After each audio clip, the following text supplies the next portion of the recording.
In this video, I will show you how to create a record of processing activities. And just to challenge myself, I will try to create it in a couple of minutes. Of course, it's important to say that this is not a picture of the real world, because of course you need to look into which informations you are mapping in your data processes when you create your record. So this is just an example to show how the tool is working. For this example, I have created an environment where I have 0 processing activities at the moment, but I have already mapped 5 different assets that I pretend to use in my organization in this example, and I have created the vendors that I use in the organization as well. This is of course because both the assets and the vendors will play a part when I create my record of processing activities. This environment is a starter environment on our free plane, and this means that I had some limitations.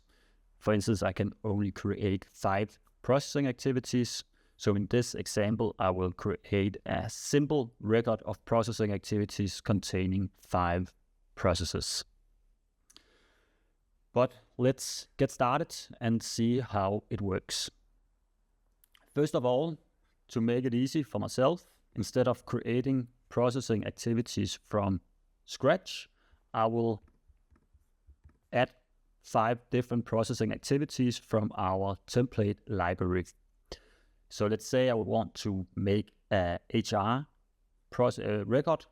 I can select the 5 different processing activities that I have within HR. So let's say these are the 5. Then I load these 5 processing activities and they will be shown on my list of processing activities. Now the next step is to start editing all of the processing activities and mark the information that is needed.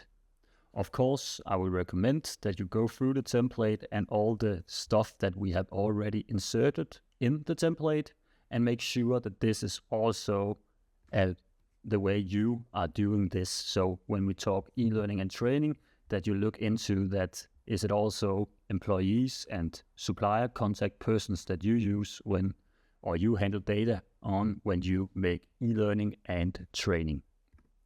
So navigate through the different steps and validate that the information is correct.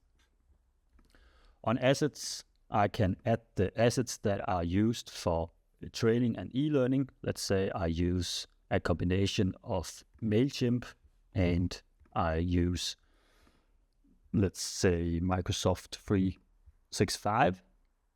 I can add these assets to the process.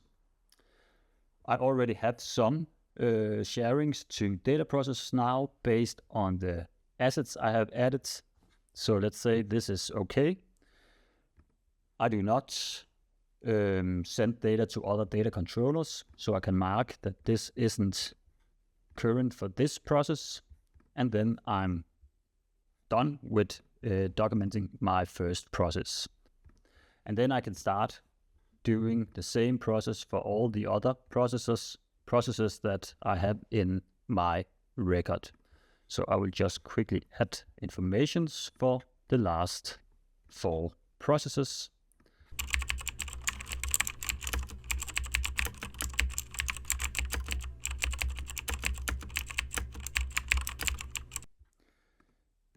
So now I'm back.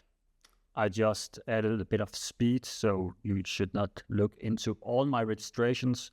But here you have the overview once again, and you can see the 5 processing activities that I have just mapped. I list this one because I was not sure if I were making use of any data processors in this process. So it will say 84% done, and the others are 100% done. That this one isn't green yet doesn't mean that it would not be part of my record. So all the informations that I already have added to my payroll processing activity, they will of course be shown in the record. And then let's navigate to the record. It will look like this. It's a simple report showing different documentation based on my registrations. So I will see the 5 different processing activities and the documentation that is needed in terms of a record of processing activity. In the upper right corner, I can also select the extended data controller record, which will show the same 5 processes, but with several more information, such as which assets are in use and what is my legal basis.